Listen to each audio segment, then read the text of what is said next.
Meu nome é Arnaldo. Um amigo meu, pela manhã hoje, ele disse que está tendo uma avalanche de comentários sobre o ataque ou os ataques que teve a Síria, que agora parece que está uma cidade desabitada, né? E ele falou que na internet, eu não vi repórter, nem sei direito o que está acontecendo. Ele que me falou e eu tô indo pela cabeça dele. Que ele falou comigo: Arnaldo, o que você pensa sobre isso? Aí eu falei: tá bom, eu vou. Aí ele me deu o texto que as pessoas estão colocando na internet, que é segundo uma profecia que está em Isaías capítulo 17. Deixa eu ler aqui para a gente comentar. Eu li, diz assim, ó: sentença contra Damasco. Eis que Damasco deixará de ser cidade e será um montão de ruínas. As cidades de Aroer serão abandonadas, hão de ser para os rebanhos, que aí se deitarão sem haver quem os espante. Maior paz para o rebanho que vai se deitar lá, porque não vai ter ninguém. Enfim.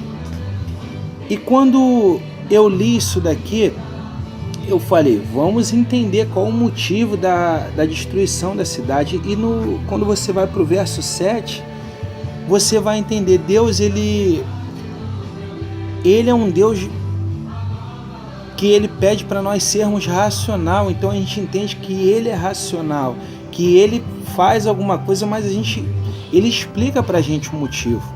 Ele pode não querer explicar, mas assim, ele sempre explica.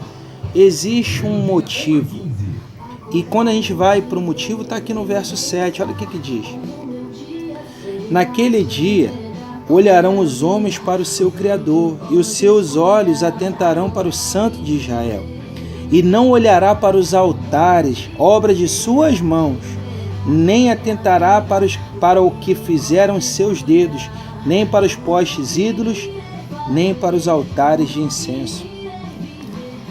A gente começa a entender daqui o maior, talvez o pecado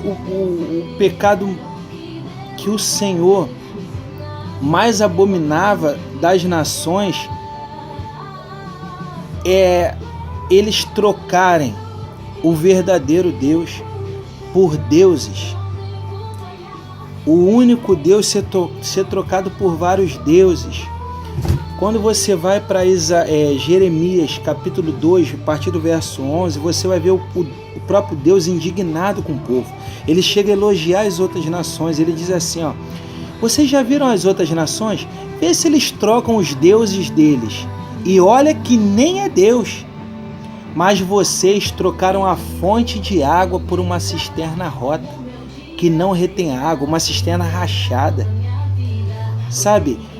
O motivo, quando você estuda a história de Israel, no final do livro de Reis, livro de 2 Crônicas, e o início do livro de Daniel, você vai ver que o povo foi cativo por ordem do próprio Deus. Jeremias, ele fala desse cativeiro. E você vê que esse cativeiro foi por causa da idolatria do povo. Eles abandonaram Deus e fazer a prática de adorar outros deuses.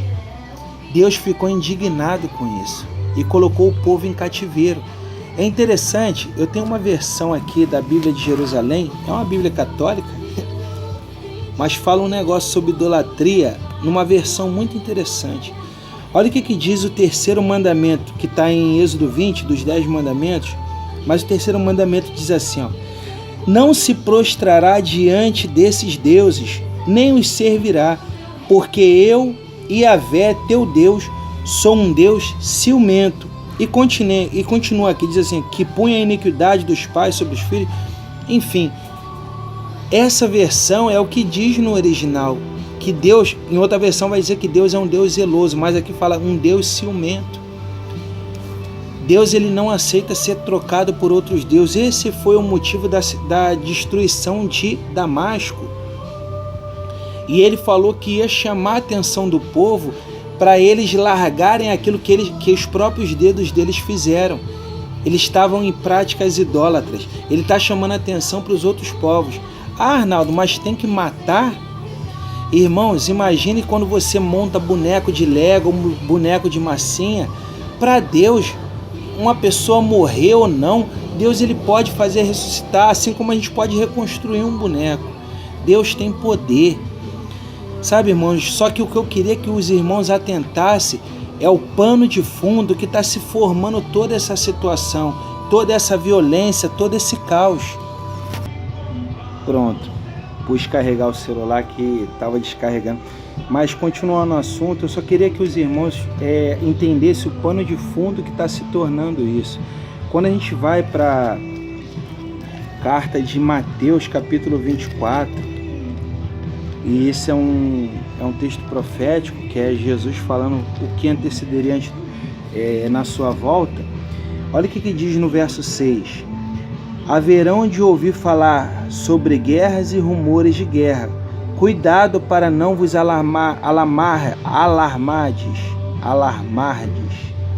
É preciso que essas coisas aconteçam, mas ainda não é o fim.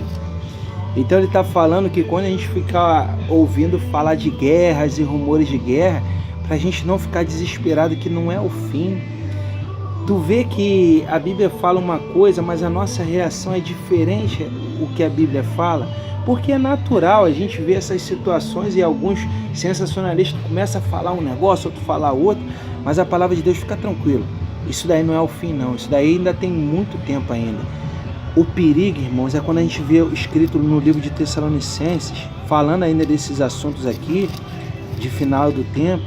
Olha o que diz 1 Tessalonicenses capítulo 5, a partir do verso 2, ó. Porque vós sabeis perfeitamente que o dia do Senhor virá como um ladrão noturno. Quando as pessoas disserem paz e segurança, então lhes sobrevirá repentina destruição, como as dores sobre a mulher grávida, e não poderão escapar.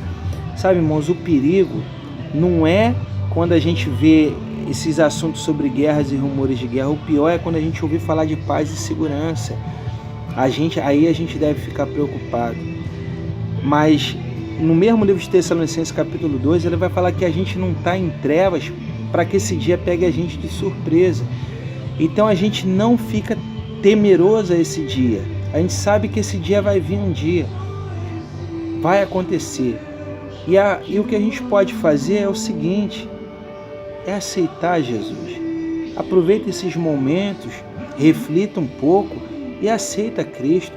Aproveita enquanto, como diz no livro de Isaías 59, buscai o Senhor, 56 verso 5, Isaías 56 verso 5, buscai o Senhor enquanto se pode achar. Porque, irmãos, um dia as pessoas vão querer bater na porta, como a gente vê em Mateus 25 nas virgens. Deixa a gente entrar, ele vai falar: nunca vos conheci. Então, irmão, se apresente ao Senhor agora enquanto se pode achar. Se salve a sua família enquanto se pode achar. Porque a gente vê os cumprimentos estão aí. Mas Jesus ele vai vir buscar um povo que se preparou para ele. Que Deus nos abençoe. E manda esse vídeo aí, divulga esse vídeo aí. Para ninguém ficar alarmado. Isso aí, um abraço.